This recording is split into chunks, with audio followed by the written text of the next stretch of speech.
안무라고 안지용입니다. 오늘은 박수홍 씨 관련된 소식 하나 준비했습니다. 박수홍 씨는 제가 개인적으로 방송도 좀 오래 했고 친분을 쌓아왔거든요.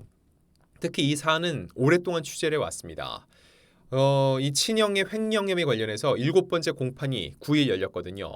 이날 의미 있는 증인이 등장했습니다. 바로 박수홍 씨의 남동생인데 이 사건을 이해하기 위해서 가족관계를 다시 한번 볼게요.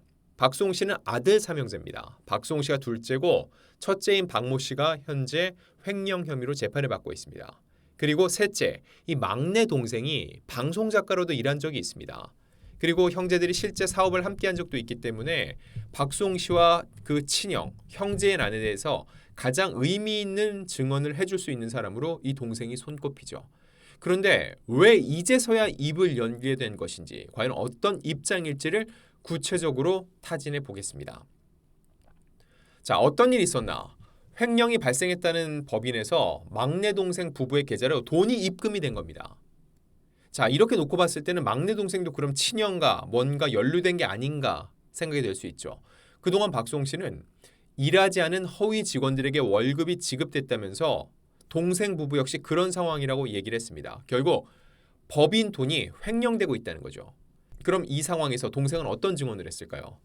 막내 동생은 박수홍 씨의 출연료 등을 횡령한 혐의로 기소된 이 큰형 박 씨 재판의 증인으로 참석해서 큰형은 작은형과 나, 즉 박수홍 씨와 나를 착취 대상으로 여긴다는 느낌을 받았다고 토로했습니다. 그리고 자신과 아내 명의 계좌가 큰형의 횡령에 사용이 됐고 이용이 된 거죠. 소송이 시작된 후에야 그 사실을 알게 됐다고 주장을 했습니다. 자, 그럼 이 막내 동생과 친형과의 관계는 어땠을까요? 이 동생 박 씨는 큰형인 박 씨와 사이가 좋지 않다고 증언했습니다. 왜냐하면 동업할 당시 지분 약속을 지키지 않거나 가치관 충돌로 인해 사이가 좋지 않았다는 겁니다. 이렇게 얘기를 합니다. 어릴 적부터 큰형과는 가치관이 달라서 사이가 좋은 편이 아니었다면서 같이 사업을 할 때도 의견 충돌이 있었다. 웨딩 사업을 할 때 25%의 지분을 받기로 약속하고 공동대표로 참여했는데 3년 후 어디에도 내 이름이 등재되지 않았다는 것을 확인했다고 토로했습니다. 자, 박수홍 씨, 라일이라는 이름의 웨딩 업체를 운영을 했고요.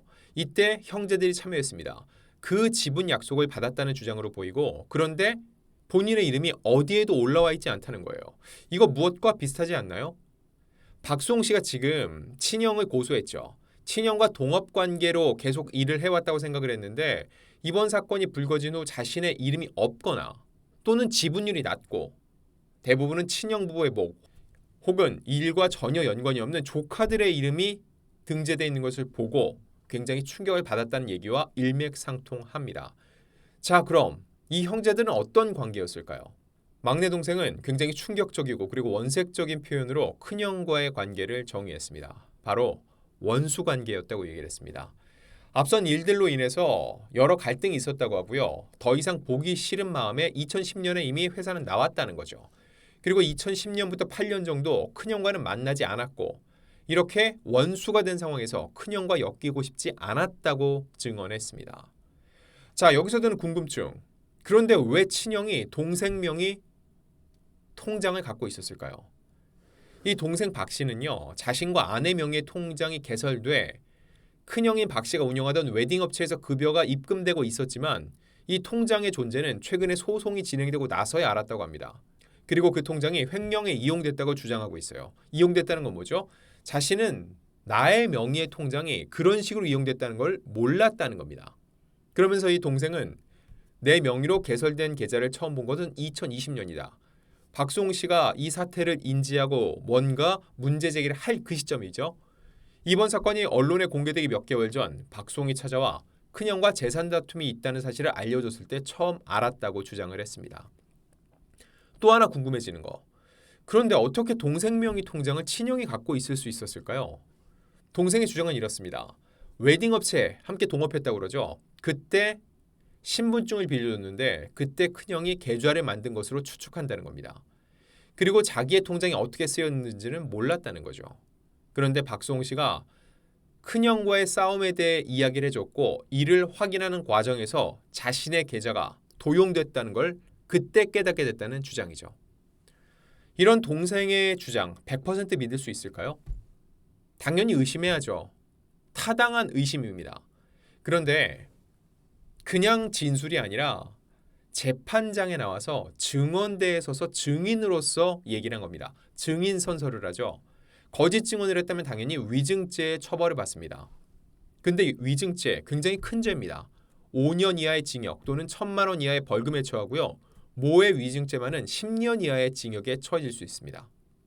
이렇게 놓고 보면은 이러한 죄값을 치르게 될 걸 알면서도 상식적으로 굳이 위증을 했다고 보기는 어렵다는 게 합리적 판단이라고 볼 수 있습니다. 자, 그렇다면은 이 막내 동생의 증언은 향후 이 횡령 재판에서 어떻게 활용이 될까요? 이에 대해서 박수홍 씨 재판을 맡고 있는 노종원 변호사에게 물었습니다. 노 변호사에 따르면요, 동생의 증언은 박수홍 씨의 의견을 보강하는 증거로 활용될 수 있다는 거죠. 일단 박수홍 씨는 횡령이 발생했다고 주장하면서 친형을 고소했습니다. 이 입증은 누가 하죠? 박수홍 씨가 하는 게 아니라 검사가 하는 겁니다. 왜냐하면 이건 민사 사건이 아니라 형사 사건이에요. 형사 사건의 원고는 검사입니다. 검사가 횡령이 실제 발생했다는 것을 입증해야 되는데 이걸 입증하는 증거로서 동생의 증언이 쓰일 수 있다는 겁니다. 자, 그런데 이 재판을 넘어서 박수홍 씨 입장에선 이 동생의 증언이 굉장히 큰 의미입니다. 왜 그럴까요? 그동안 이렇다 할 입장을 밝힌 적이 없는 박수홍 씨의 막내 동생이 일단 법정에 출석을 했습니다. 이날 동생은 공판에서 큰형이 동생들을 착취의 대상으로 봤다면서 집안을 가부장적으로 이끌었지만 정작 집안을 일으킨 것은 큰형이 아니라 박수홍 씨의 공로가 크다고 인정을 했습니다. 또한 박수홍 씨가 큰형의 이런 대접을 받아서는 안 된다면서 이 모든 일이 큰형 때문에 발생한 거라고 주장을 했습니다. 이 이야기는 그동안 박수홍 씨의 주장이 틀리지 않았다. 박수홍 씨가 잘못 살아오지 않았다는 증거가 된다는 겁니다. 사실 그동안 박수홍 씨는 고립됐어요. 친형은 횡령 혐의의 주체인데 정작 부모는 모두 형편을 들고 있습니다. 그래서 박수홍 씨는 외로운 싸움을 할 수밖에 없었죠.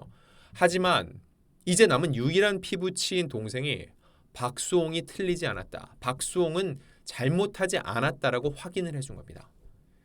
이 소식을 들은 박수홍 씨 눈시울을 붉혔다고 하는데 노 변호사는 무엇보다 박수홍 씨가 모든 가족에게 버림받은 게 아니라는 게 크다고 의미를 부여했고요. 가족 내에 누가 옳고 그른지 판단하는 양심이 있다는 걸 알게 됐다고 얘기를 했습니다. 자, 그럼 동생은 왜 이제 와서야 입장을 밝혔을까요? 검찰 조사 단계에서 조사는 받았습니다. 이때 처음에는 동생이 친형에게 유리한 진술을 한 게 맞아요. 그런데 그 진술을 번복했습니다. 박수홍 씨는 이렇게 동생 부부가 진술을 번복한 것에 대해 얘기를 하면서 제 동생도 직원으로 일한 적이 없다. 허위 직원이다. 자신도 일했고 자신의 부인도 일했다고 했지만 검찰에서 진술을 번복했다고 얘기를 했습니다. 자신들은 일한 적이 없고 시켜서 얘기한 것이다. 일한 적이 단 한 번도 없다. 1인 기획사고 코디나 매니저 외에 일할 수 없는 구조, 다른 직원은 없었다고 말하기도 했고 이 박수홍 씨의 주장을 이번에 동생이 뒷받침해 준 거죠. 그 다음에 검찰 조사 끝나고 나서는 당연히 이렇게 언론에 노출될 일이 없었습니다. 그러다가 증인 신청이 된 거예요. 이 다음 재판에는 박수홍 씨의 아버지와 어머니가 증인으로 나옵니다. 자, 동생이 증인으로 나왔고 이제 아버지와 어머니가 증인으로 나온다. 이게 어떤 의미일까요? 이 재판에 있어서 가장 중요한 증인들이에요. 그 이야기인즉 이 길고 긴 재판이 막바지로 향해 가고 있다는 하나의 증거라고 볼 수 있습니다. 결국 이 부모에 대한 증인 신문까지 끝나고 나면은 재판부에서 1심에 대한 판단을 내릴 것으로 보입니다.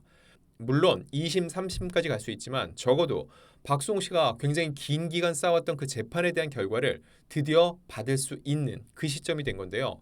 과연 어떤 식으로 이야기가 또 흘러가게 될지 안무랑국에서 취재 후 여러분들께 전달드리겠습니다.